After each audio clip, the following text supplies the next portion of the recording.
Hey everyone, hope you're doing well. Today we're going to talk about uh, how agentic AI is relevant for engineering leaders and managers, and we'll touch upon different aspect of it. Okay, so here is the agenda that we're going to cover. We'll talk about how agentic AI kind of made a revolution to the software industry and how it is bringing the change. We'll talk about how this RAG thing works. Uh, Again, the focus is all for for engineering leaders to understand, not getting into too detail, implementation aspect, but at least understanding good enough so they make sense out of it. We'll discuss about MCP as well, uh, followed by multi-agent system and patterns related to them, and how we all should go about implementing those, right? So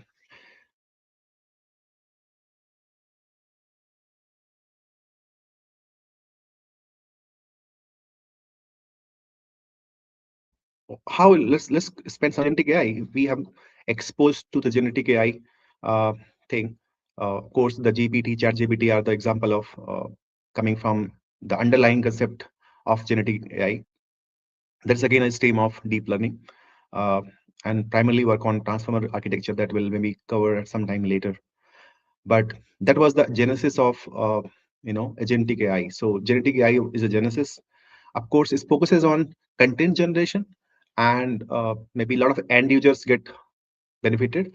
It kind of work on summarizing your text, creating new text, uh, things like that, reasoning aspect, and all those replying in, of course, natural language. NLP is a stream where backbone of that. So while generating AI is good for content generation, that is not enough for corporate, right? They need to have some. They have a lot of workflows they need to automate. A lot of uh, tools and component needs to be integrated. So a lot of things of that kind comes into picture. So for that, agentic AI is a we can say baby for that that really does the job, right? So it brings the decision making capability on top of the genetic AI base.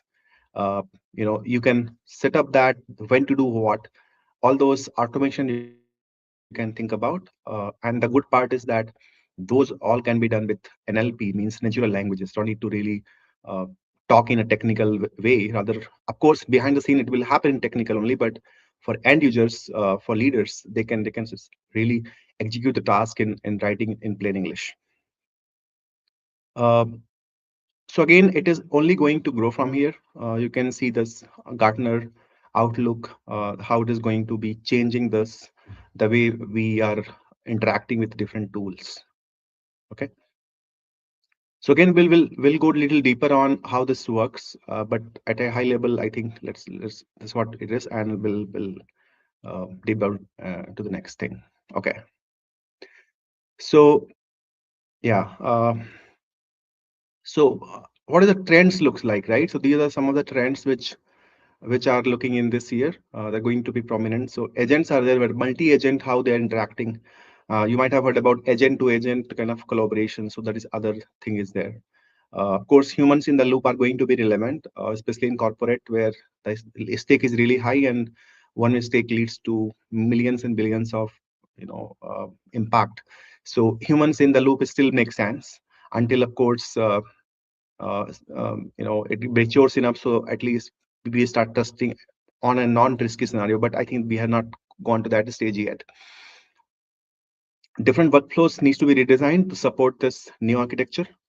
uh, and of course more and more low code platforms will evolve over time so that it is enabling the citizen developer kind of model.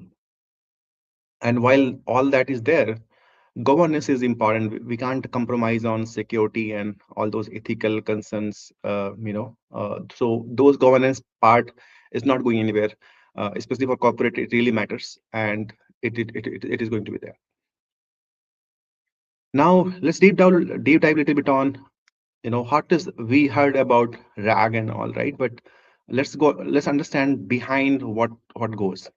Um, so how RAG works internally, right? What exactly uh, it is right. So basically, full form is retrieval augmented generation.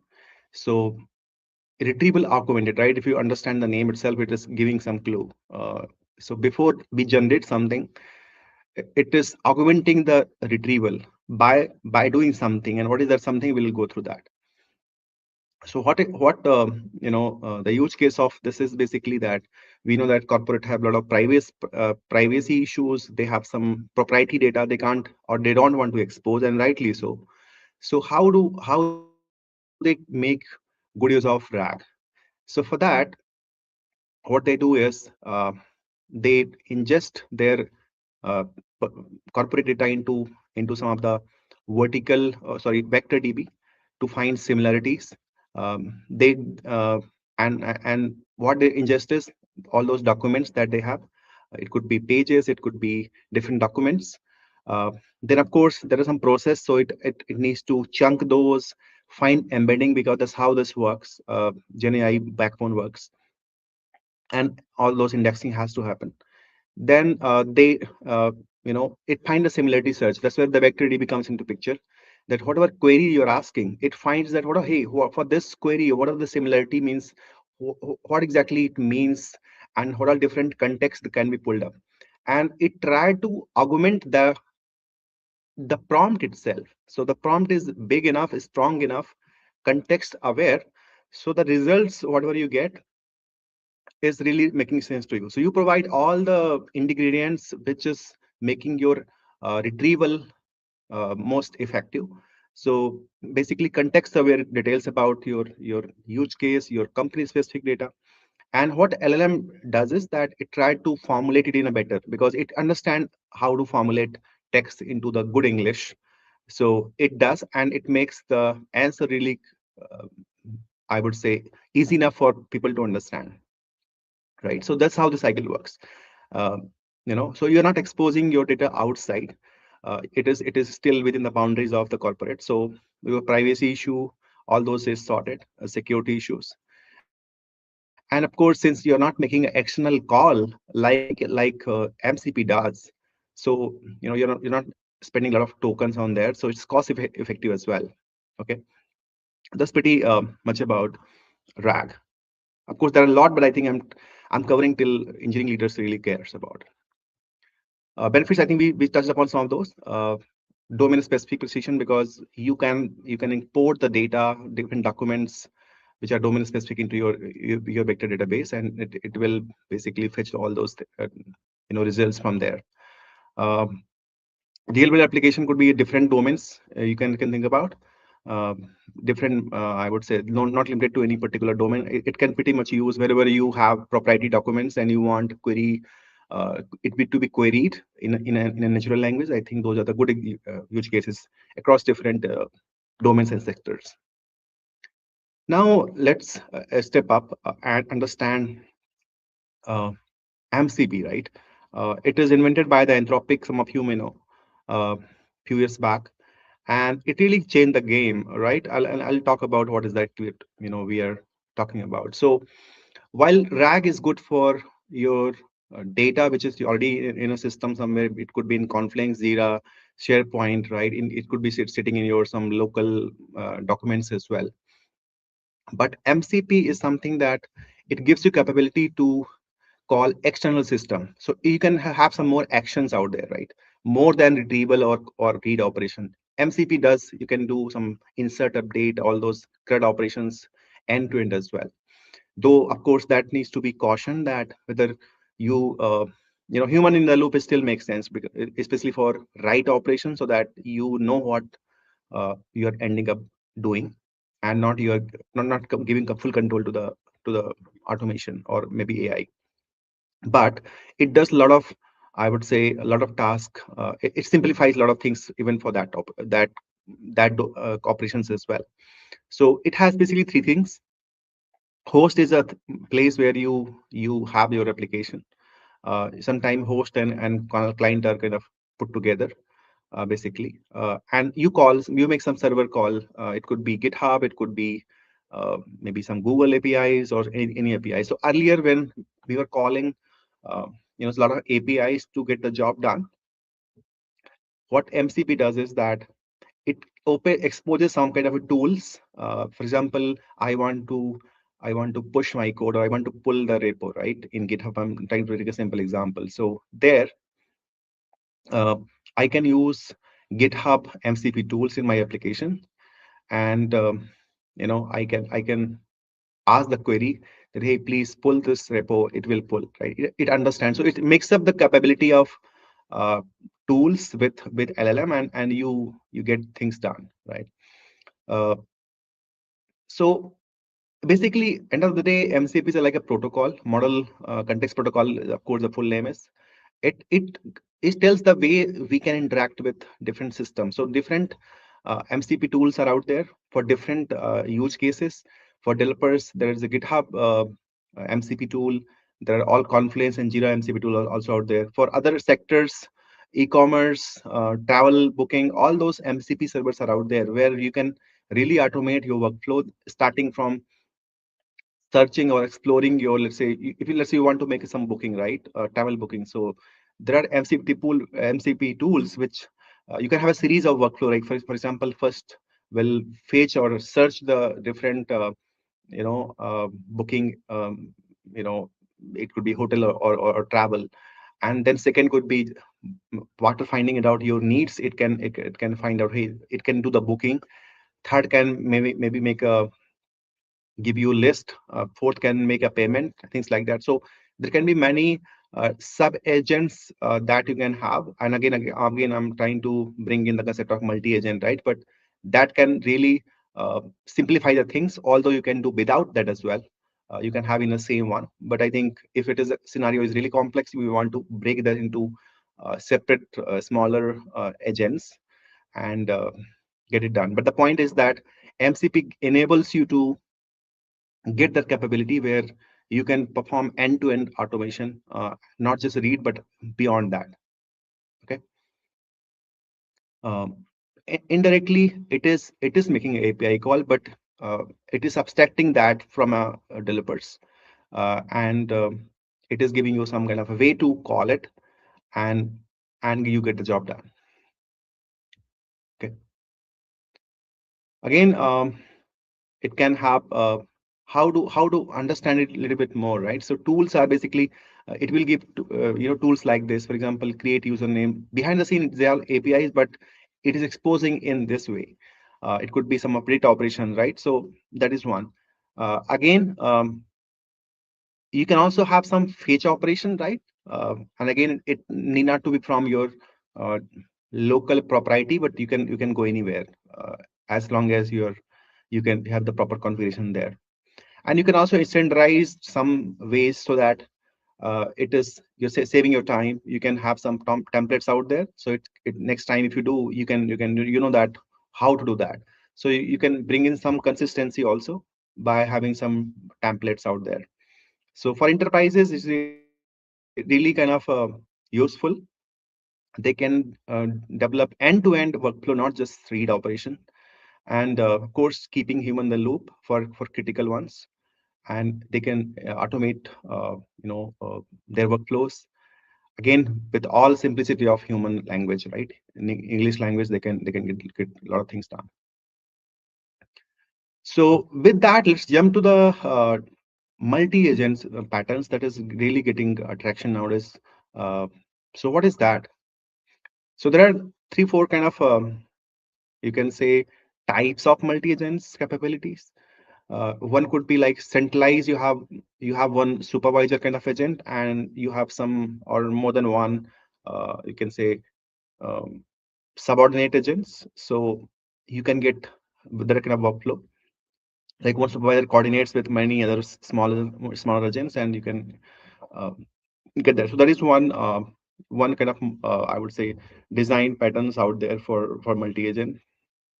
It could be skill based as well, like single agent have many specializations, right? That can also be other one. uh, it could be hands off, that you keep changing the states one after the other. So one does something, then you pass that to the next, and things like that. And of course Other could be router space where you have multiple specialized agent for different needs, right? So a lot of I would say centralized one is easy to implement and easy to understand. But once you get clarity and once you have understood it well, you can try others as well. Uh, Again, it is helpful for enterprises because sometime if we all know about in software design, right? That the principle called single responsibility principle. So if we keep one agent too big, it's really hard to handle later. And also it's like single point of failure. So if that fails, I think all the thing that you have done is kind of get vanished. So better that you break this into multiple parts. So you also know better traceability and better logging as well, that okay, where exactly it got failed, and it's easy to handle that. But don't overdo that. That makes sense when the scenario is really complex. For easier scenarios, I think one agent is good enough. So one here you can say that for a sales or kind of e-commerce scenario, you can have workflow like that. So sales agent can find some opportunities, finance agent can approve the budget and things like that. Inventory can talk about different inventory levels, stock levels, and fulfillment can kind of basically finish that sale and kind of start shipping to the customers, right? So different workflows can translate to different agents and to get the complete thing done. So it's really make this overall thing powerful. But again, there are some limitations as well. So that's why it is recommended that you know human in the loop kind of a model where you're also reviewing that, unless of course you get a confidence. And again, it is for low risk scenario. For high risk, you may still want to control or give a go ahead uh, uh, after getting convinced that what is it exactly it's doing. But I think it does a lot of things for you and save a lot of time as well.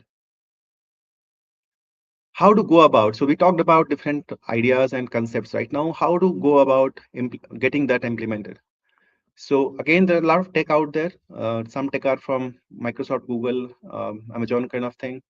For example, Microsoft has this Microsoft Agent framework that let you do multi agent workflows, and so like that, Google have a lot of A2A and others. Bedrock is from Amazon. So a lot of frameworks out there to get this done, but you can figure it out what works for you depending on which kind of tech stack your company follows. But I think you should be aware about different challenges that comes into when when we go about it, and how to mitigate those, right? So again, data fragmentation is one, where data is spread at multiple places. So you really need to unify some of those so that it is easier for you to use. uh, Compliance is governance as well. That could be that different countries have their own governance model, so you need to adopt to the framework. So it may take time, but I think you can't run away. So better you plan that out. It could be like making it more secure so that um, basically it is not being misused. Different tokens and other layers are safe. So you should be aware about the risk so that you can plan that out. You can't ignore the risk is real, but you got to have a plan as well. Observability, so basically you're logging everything, and you're not just logging but also notifying the relevant users on time so that they can take precautionary measures as well. And this is the ongoing debate about cost and ROI. So how much money is spent on building these workflows, Gen AI workflows, Agentic AI workflows rather, versus the ROI, right? So one should really need to calculate that whether effort is spent on setting up multi-agent Agentic AI is it is I would say lesser than the gain that it is getting. If you design it well, most likely the gain would be more. But if you design poorly, you may spend a lot of time in building and the ROI may not be that much. So you really need to pay attention that what problem are you picking, uh, um, you know, uh, and what effort is being spent, right? So not everything is as the best use cases for putting into agentic AI. So you really need to find the areas where it makes sense to have invest on this so that you get the value that you want to get. Okay, I think we spoke about this, that human in the loop model, that it's not wise at this point at a time, at least, to hands off everything to agentic AI. Rather, you should have a approach, risk-based approach maybe, where you are thinking that, okay, high risk scenarios, you should always be looking at that. For low risk, you may take a call whether you want to trust the AI, or you want still want to basically review that. So all those scenarios really needs to understood well. uh, Not everything is, I would say, can be given to the AI to decide for it. So there are different risk level and impact level, so that needs to be taken into consideration as well. Okay, what is the path forward from here, right? We spoke about how, what a different concept looks like, how to go about it. Now, what next, right? So it is a fundamental shift for sure. How enterprises are evolving, how they're moving from, uh, you know, traditional workflows to the AI, agentic AI workflows. So again, the benefits are immense. At the same time, one should be aware about the constraint and the risk involved and effort involved as well, right? All our end of the day, ROI matters. So we need to have a good understanding and calculation that which one or which use case or problem to begin with, so that we can get maximum gain. And slowly we'll explore other areas as well.